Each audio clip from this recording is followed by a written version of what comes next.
Sejam todos muito bem-vindos. Fundamental que a gente mantenha esse hábito.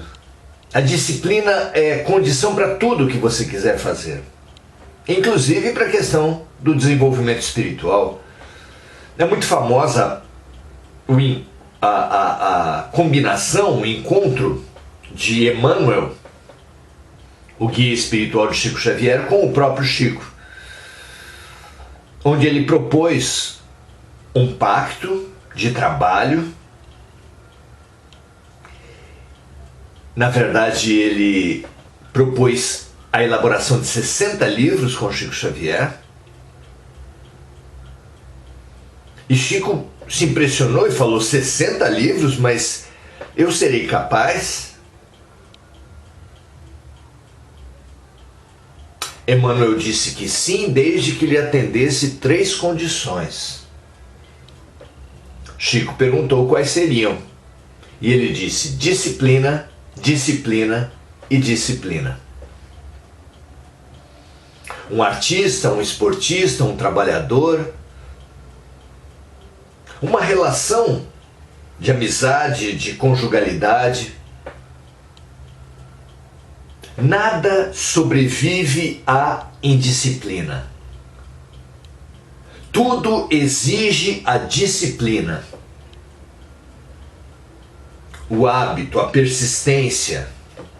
Então, cultivemos esse hábito, essa persistência de buscar o Espírito.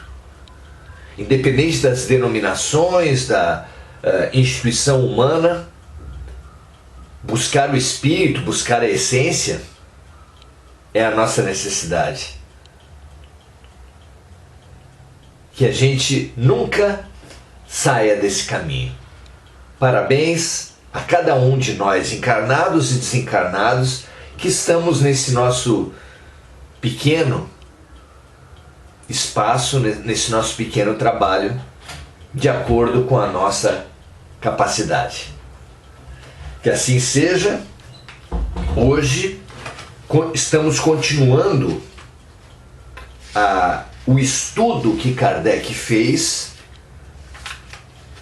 que produziu a chamada escala espírita. Quando Kardec perguntou aos espíritos sobre uma hierarquia, se haveria uma hierarquia no mundo espiritual, se existe um número determinado de graus de perfeição entre os espíritos, na questão 97 de O Livro dos Espíritos, que nós estamos usando como roteiro do nosso aprendizado de fora e de dentro, do nosso processo de conhecimento e de autoconhecimento, a resposta que ele obteve foi que o número de graus de perfeição entre os espíritos é ilimitado, porque não há entre esses grupos uma linha traçada com demarcação rígida. Assim, as divisões podem ser multiplicadas ou restringidas à vontade. Entretanto, eles se propõem a apresentar uma característica de forma a facilitar nosso estudo das pessoas, dos seres e o nosso estudo, o nosso conhecimento de nós mesmos. Dizem eles que o primeiro grupo é dos espíritos puros, são aqueles que já atingiram a perfeição. O segundo grupo é dos espíritos bons, são aqueles que estão no meio do caminho, no meio da escala. O desejo de fazer o bem é a sua preocupação, dizem eles. E o terceiro grupo é dos espíritos imperfeitos. São aqueles que estão na parte inferior da escala, caracterizam-se pela ignorância, pelo desejo de fazer o mal e por todas as más paixões que retardam seu progresso. Muito bem, nós estivemos estudando as subdivisões que Kardec propõe dentro dos espíritos imperfeitos. E hoje nós atingimos o estudo dos espíritos bons na questão número 107 do Livro dos Espíritos. Cabe então a gente situar o nosso entendimento que essa escala, essa visão, essas divisões, nada tem de absoluto, segundo os próprios espíritos. Mas que, como diversas outras, dizem eles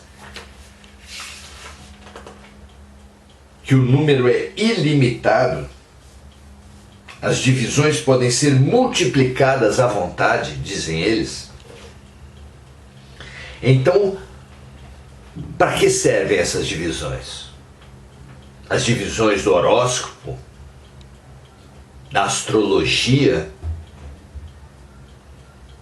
que não apenas nos divide em 12 signos, mas depois na combinação dos signos e das casas astrológicas, apresenta uma infinidade de tipologias que as pessoas restringem demais ao agrupar apenas em 12 signos no chamado horóscopo. A antroposofia fala de 4 temperamentos: o sanguíneo, o colérico, o melancólico. Várias outras tipologias são apresentadas. E no que elas podem nos ajudar? Podem nos ajudar porque você reflete, ao ser enquadrado no tipo A, B ou C, você reflete, é um exercício interessante para refletir a respeito de nós mesmos. Porque quando enquadrada numa tipologia, nós vamos inevitavelmente comparar se nós realmente nos enquadramos, nos sentimos dentro daquela tipologia que é atribuída a nós, e isso nos ajuda na tarefa sagrada, fundamental do autoconhecimento. Então, nada tendo de absoluto, nada tendo de dogmático, temos procedido esse estudo sobre os espíritos bons, que atinge agora os espíritos bons, que Kardec caracteriza da seguinte forma: eles se caracterizam pela predominância do espírito sobre a matéria, do desejo de praticar o bem. Suas capacidades para fazer o bem estão relacionadas ao grau de adiantamento que já alcançaram. Uns têm o conhecimento, outros a sabedoria e a bondade. Os mais avançados aliam o saber às qualidades morais. Por não estarem ainda completamente desmaterializados, conservam mais ou menos os traços da existência física, tanto na linguagem quanto nos hábitos, entre os quais se encontram algumas de suas manias. Não fosse por isso, seriam espíritos perfeitos.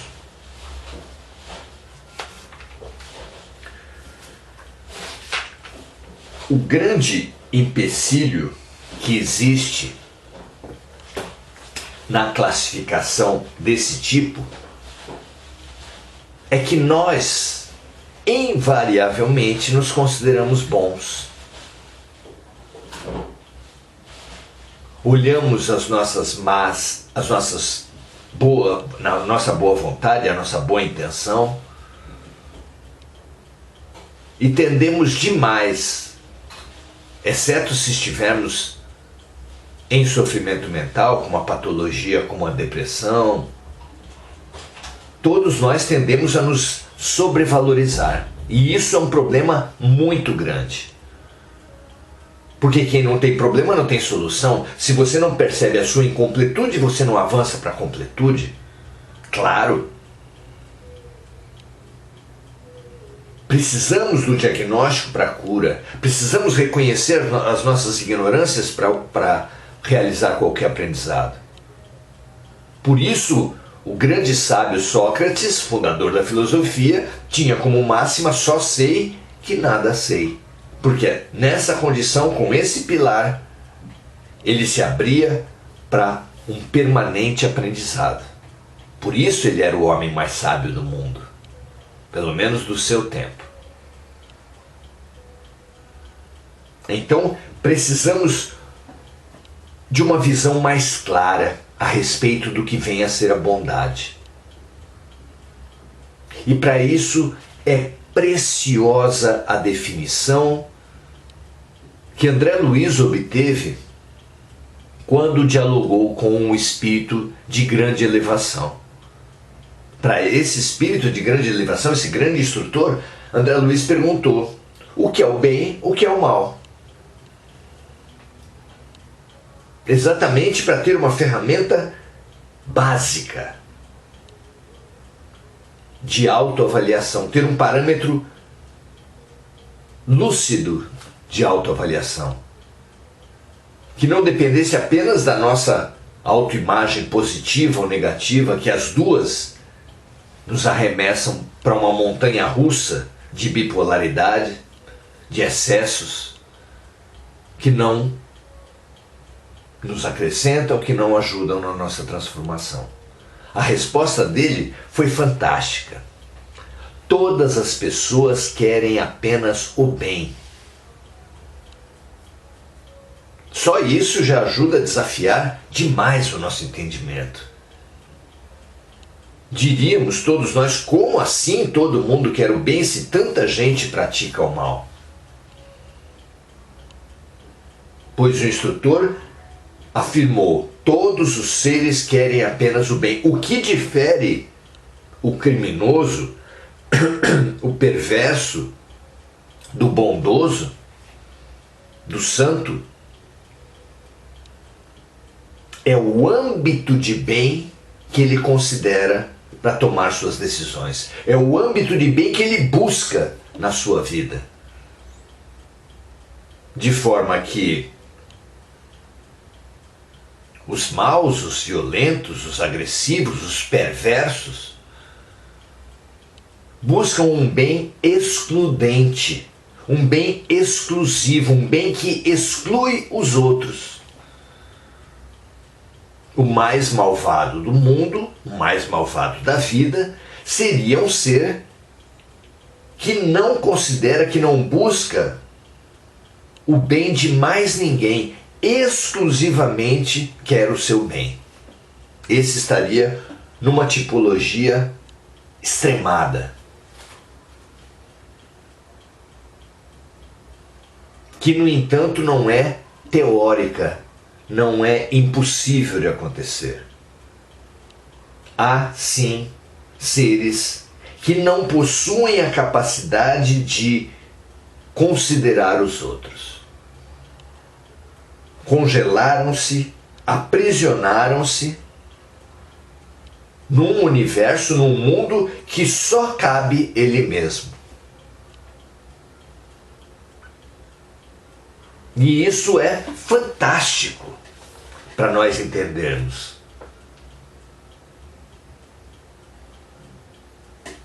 No outro extremo, é muito difícil nós entendermos na radicalidade, na essência, o que seria o bom. Até para chamar Jesus de bom, nós temos dificuldade, porque ele mesmo, quando foi chamado de bom mestre, ele disse: por que me chamas de bom? Bom é apenas o Pai que está nos céus. Veja só o que disse o mestre. Mas na nossa imperfeição, na nossa limitação extrema, precisamos tomar alguém como parâmetro. E Jesus, segundo os Espíritos, é o ponto máximo que Deus nos colocou na Terra para servir de modelo e guia.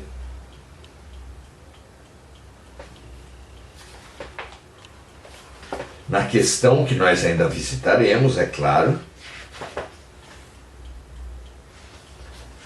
Deixa eu ver se eu não me engano. Eu queria olhar para ver se não me engano. 600 e... não tenho certeza. 625. Qual o tipo mais perfeito que Deus ofereceu ao homem para lhe servir de modelo e guia? A resposta é Jesus.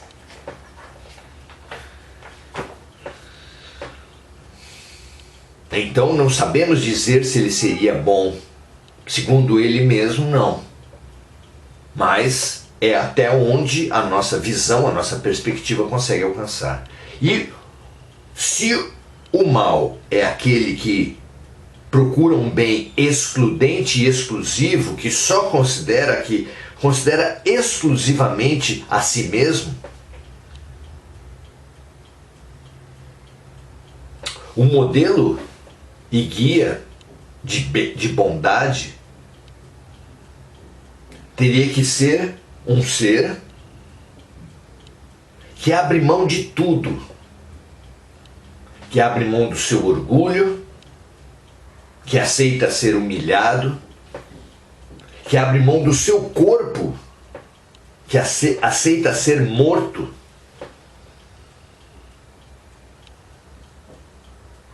que abre mão de qualquer espécie de egoísmo, ao aceitar que seja execrado pelos seus próprios seguidores. Esse é Jesus.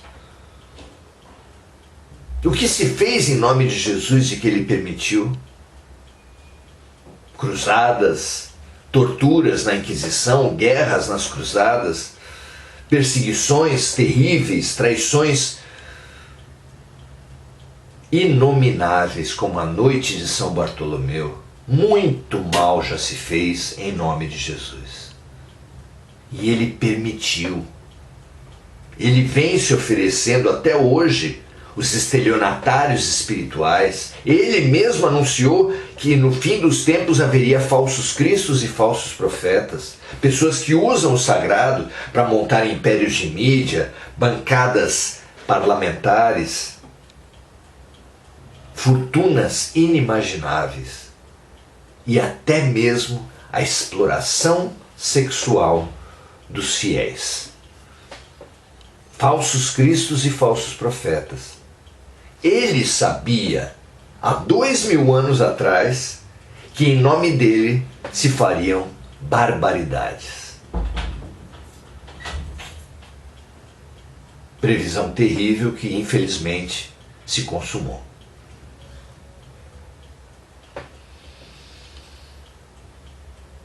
Como um espírito pode se permitir tanto sacrifício? O mais próximo de nós, que se propõe ao sacrifício pelo outro, é o amor de mãe, que aceita sacrificar o seu peso, sacrificar a sua saúde, que aceita dores extremas desde o parto para o bem do seu filho. Pois Jesus aceitou a sua própria morte, a sua própria humilhação, a tortura que ele passou, a ingratidão que ele passou por parte dos próprios discípulos e de seus próprios irmãos.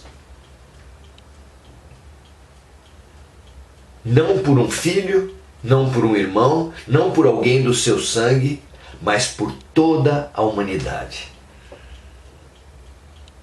Então, o amor excludente, o amor exclusivo do egoísta e o amor inclusivo de Jesus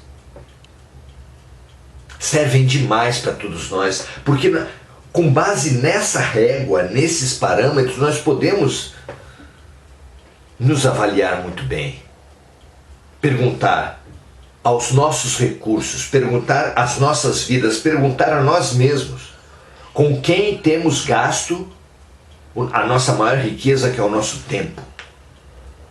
Com quem temos gasto o nosso pensamento, com quem temos gasto o nosso dinheiro. A quem endereçamos, a quem pedimos em nossas orações.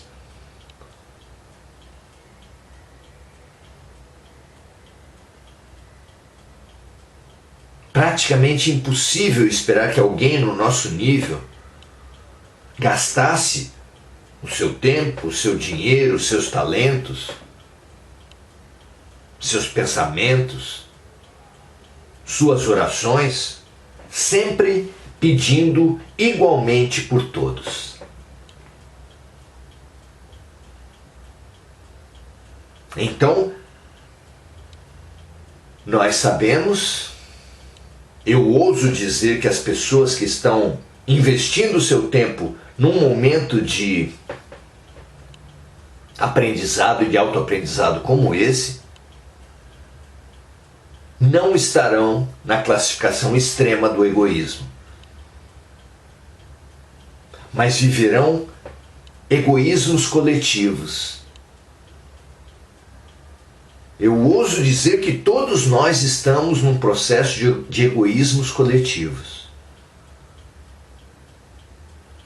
Nós torcemos pelo nosso time, pelo nosso país. Nós lutamos por aqueles que nós nos identificamos com critérios como sexo, raça, nacionalidade, profissão, religião, ideologias, partidos. Esses egoísmos coletivos definem nossas áreas de interesse, definem nossas ações, nossas orações, o gasto do nosso tempo, o gasto do nosso dinheiro. Não é verdade? Ah, mas não é uma ampliação frente ao egoísmo que exclui tudo mais? Claro que sim. Claro que sim. Mas é o suficiente para nos fazer bons? Claro que não.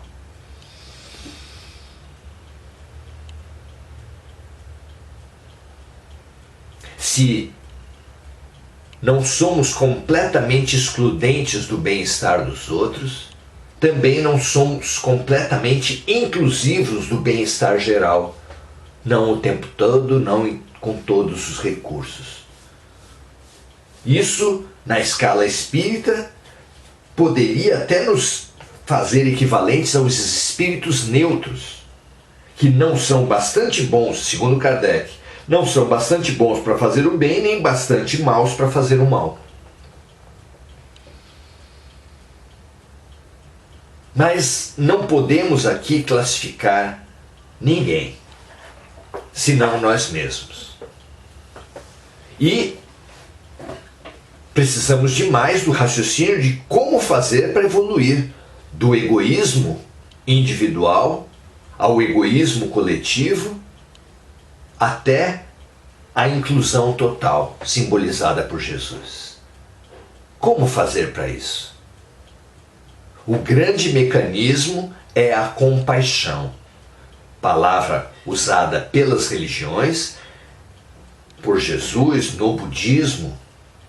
É uma ideia muito forte e também usada pela ciência do comportamento, pela palavra empatia. Jesus dá uma definição fantástica de compaixão, que não está apenas no nível do pensamento, como corre o risco de acontecer na empatia, mas compaixão é a empatia em ação. Diz Jesus: faça ao outro o que gostaria que o outro lhe fizesse. Uma definição profunda, prática, útil do que vem a ser compaixão. Mesmo assim, é inevitável perceber como tem sido difícil para nós conquistarmos a compaixão. E é por isso que a vida nos traz a reencarnação. Porque, como temos dificuldade para nos colocarmos por boa vontade no lugar dos outros, por solidariedade, por fraternidade, somos colocados na carne. Por não nos conseguimos colocar em espírito, somos colocados na carne, de forma que o machão, o racista, o fanático de qualquer das divisões humanas, religioso, pode ser colocado, caso se mostre em extrema teimosia, no lugar do outro, vivenciando a polaridade que ele despreza, para, no choque da dor, ser chamado a expandir seus horizontes. Isso é a compaixão já, a empatia agora. E isso é o mecanismo das reencarnações, a serviço da expansão do ser, da expansão do egoísmo até a perspectiva ampla, infinita, universal e incondicional. Pense a respeito disso. Nos próximos encontros nós vamos continuar estudando os espíritos bons e voltaremos a essa temática do egoísmo ao amor universal, que é o roteiro da nossa trajetória espiritual. Muito bom estarmos juntos, muito bom que a gente se dedique a essa prática e muito bom que a gente persista nesse processo. Aqui aparece não ter tido comentários, então não vou saudar os amigos hoje. De vez em quando o Face faz isso com a gente. Mas endereçamos os segundos finais desse nosso encontro a transbordar essa lucidez para todos os nossos amigos de encarnação, para todos os nossos amigos de humanidade, para todos os nossos irmãos por parte de Pai, o que abrange não apenas todos os seres humanos encarnados e desencarnados, mas também todos os irmãos animais, vegetais, minerais, toda a criação de Deus, não apenas na Terra, como em todo o universo. Que todos nós possamos perceber o que está em jogo, a nossa trajetória do egoísmo ao amor, que pede a nós, que nos convida a expandir cada vez mais a nossa perspectiva, a incluir cada vez mais seres como verdadeiramente parte de nós, como verdadeiramente nossos irmãos, como verdadeiramente membros da nossa família universal. Que todos nós percebamos isso, porque essa é a matriz de toda a paz, de toda a responsabilidade ambiental, de toda a felicidade. Paz e bem para todos nós. E vamos continuando a nossa trajetória de avanço do egoísmo ao amor.